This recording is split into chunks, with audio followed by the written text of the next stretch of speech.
പഹൽഗാം ഭീകരാക്രമണത്തിൽ പരിക്കേറ്റവരെ സന്ദർശിക്കാൻ പ്രതിപക്ഷ നേതാവ് രാഹുൽ ഗാന്ധി ഇന്ന് ശ്രീനഗറിലെത്തും. ഭീകരവിരുദ്ധ നടപടികളിൽ സർക്കാരിന് പൂർണ്ണ പിന്തുണയെന്ന് കോൺഗ്രസ് അറിയിച്ചു. ആക്രമണത്തിന്റെ പശ്ചാത്തലത്തിൽ കരസേന മേധാവി ജനറൽ ഉപേന്ദ്ര ദ്വിവേദി ഇന്ന് കരസേന ഉദ്യോഗസ്ഥരുമായി സുരക്ഷാ അവലോകനം യോഗ ചേരും. അതേസമയം നിയന്ത്രണ രേഖയിൽ പാകിസ്ഥാനും കൂടുതൽ സൈനികരെ വിന്യസിച്ചിട്ടുണ്ട്. റാവൽപിണ്ടിയിലെ സേനാ കേന്ദ്രത്തിന്റെ സുരക്ഷയും വർദ്ധിപ്പിച്ചു. വിവരങ്ങളുമായി ഡൽഹിയിൽ നിന്ന് ശരത് ലാൽ ചേർന്നു. ശരത് ലാൽ, ഇന്ന് പ്രതിപക്ഷ നേതാവ് രാഹുൽ ഗാന്ധി ശ്രീനഗറിൽ എത്തുകയാണ്. എന്തൊക്കെയാണ് വിശദാംശങ്ങൾ? നമ്മളിപ്പോൾ നിൽക്കുന്നത് പഹൽഗാമിലാണ്. ഭീകരാക്രമണം നടന്ന സ്ഥലത്താണ് നമ്മളിപ്പോൾ നിൽക്കുന്നത്.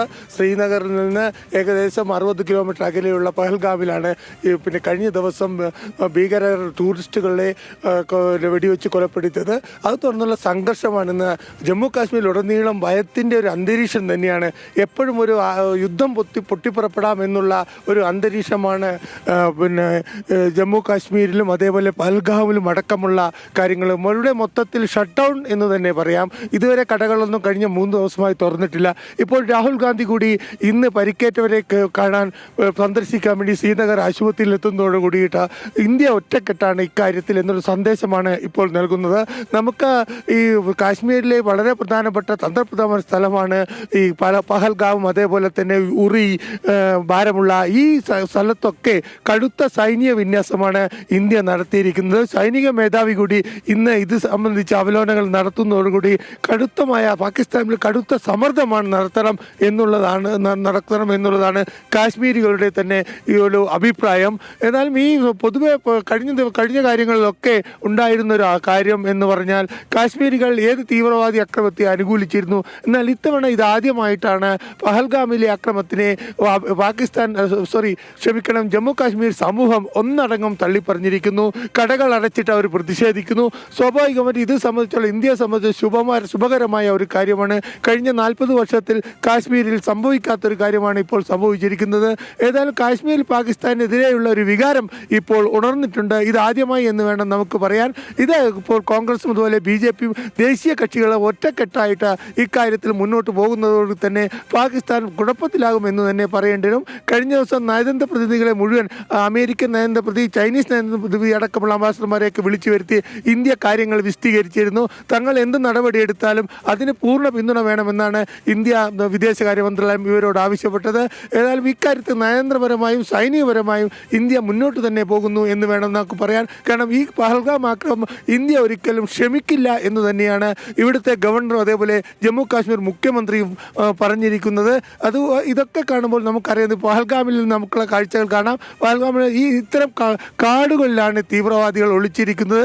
കാരണം കാടും അതുപോലെ ജനവാസ കേന്ദ്രങ്ങളുമായിട്ട് വളരെ നേരിയ വ്യത്യാസം മാത്രമേ ഉള്ളൂ. കേരളത്തിലെ പോലെ വന്യമൃഗങ്ങൾ ഇല്ലാത്തതിനാൽ ഒരു വന്യമൃഗ അല്ലെങ്കിൽ മനുഷ്യ സംഘർഷം ഇവിടെയില്ല. അതിന് പകരം തീവ്രവാദികളാണ് കാട്ടിൽ നിന്ന് ഇറങ്ങി വരുന്നത്. വളരെ ദുഷ്കരമായ കുന്നുകളാണ്, പൈൻ ഫോറസ്റ്റുകളാണ്, അതുപോലെ ചെകുത്തായ കുന്നുകളാണ്, തണുത്തുറഞ്ഞ കാര്യങ്ങളാണ്. അപ്പോൾ നമുക്ക് ഐസ് മലകൾ വേണമെങ്കിൽ കാണാൻ കഴിയും. അല്പം കൂടി നോക്കിക്കഴിഞ്ഞാൽ ആ പ്രദേശത്ത് മുഴുവൻ മഞ്ഞു മൂടി കിടക്കുന്ന ഐസ് മലകളാണ്. ഇതിലൂടെയാണ് പാകിസ്ഥാൻ തീവ്രവാദികൾ, ലഷ്കർ-ഇ-തോയ്ബ തീവ്രവാദികൾ ദീർഘകാലം ഒളിച്ചു താമസിച്ച ശേഷം മഞ്ഞുരുങ്ങിയ ശേഷം സമതലങ്ങളിലേക്ക് എത്തുന്നത്. ഇത്തരമൊരു തീവ്രവാദി സംഘമാണ് കഴിഞ്ഞ ദിവസം ഈ ബസാരിയിൽ, അതായത് പഹൽഗാമിൽ ആക്രമണം നടത്തിയതെന്നാണ് ഏജൻസികൾ നൽകുന്ന വിവരം. ഏതായാലും ഇന്നലെ കടുത്ത സുരക്ഷയിൽ ഈ പ്രദേശങ്ങളിലൊക്കെ സുരക്ഷാ സൈനികർ കാൽനടയായി പരിശോധന നടത്തിയിരുന്നു. ഇന്നും പരിശോധന തുടരും. കനത്ത പ്രതികൂല കാലാവസ്ഥയാണ്, വൈകുന്നേരങ്ങളിൽ മഴയാണ്, കൊടും തണുപ്പാണ്. ഇതുകൊണ്ട് തന്നെ നമുക്ക് പറയാൻ കഴിയുന്ന കാര്യം സുരക്ഷാ സൈനികൾ വളരെ വളരെ വലിയ ത്യാഗങ്ങളും അല്ലെങ്കിൽ വളരെ ചാലഞ്ചും സഹിച്ചാണ് ഇപ്പോൾ തീവ്രവാദികളെ വേട്ടയാടുന്നത്. ഈ 4 തീവ്രവാദികളെയും നിയമത്തിന് മുമ്പിൽ കൊണ്ടുവരുമെന്ന് തന്നെയാണ് സൈനികർ ഇപ്പോഴും പറയുന്നത്. അതുകൊണ്ട് തന്നെ നമുക്കിപ്പോൾ ലഭിക്കുന്ന വിവരമനുസരിച്ച് ഇന്ന് കൂടുതൽ സുരക്ഷാ സൈനികരെ ഉപയോഗിച്ചുകൊണ്ട് കർക്കശമായ പരിശോധനകൾ ഈ കാടുകളിൽ നടത്തുമെന്നാണ് അഞ്ജലി. ശരത്, വ്യക്തമാണ്. പക്ഷേ പഴുതടച്ച സുരക്ഷയാണ് കശ്മീരിൽ. എപ്പോഴാണ് രാഹുൽ ഗാന്ധി എത്തുക? കരസേന മേധാവി ബൈസൺ വാലി സന്ദർശിക്കുമെന്നല്ലേ അറിയാൻ കഴിയുന്നത്? സ്വാഭാവികമായിട്ടും സുരക്ഷാ കാരണങ്ങളാൽ എത്ര സമയത്ത് കരസേനാ മേധാവി ബൈസരൻ വാലിയിൽ എത്തുമെന്ന് ഇതുവരെ അധികൃതർ വ്യക്തമാക്കിയിട്ടില്ല. അതായത് ഹെലികോപ്റ്ററിൽ ബൈസരൻ വാലിയിൽ എത്തുന്ന അദ്ദേഹം അവിടെയുള്ള കമാൻഡർമാരുമായിട്ട് ചർച്ച നടത്തും, സ്ഥിതിഗതികൾ നിരീക്ഷിക്കും, സംഭവ സ്ഥലം സന്ദർശിക്കും.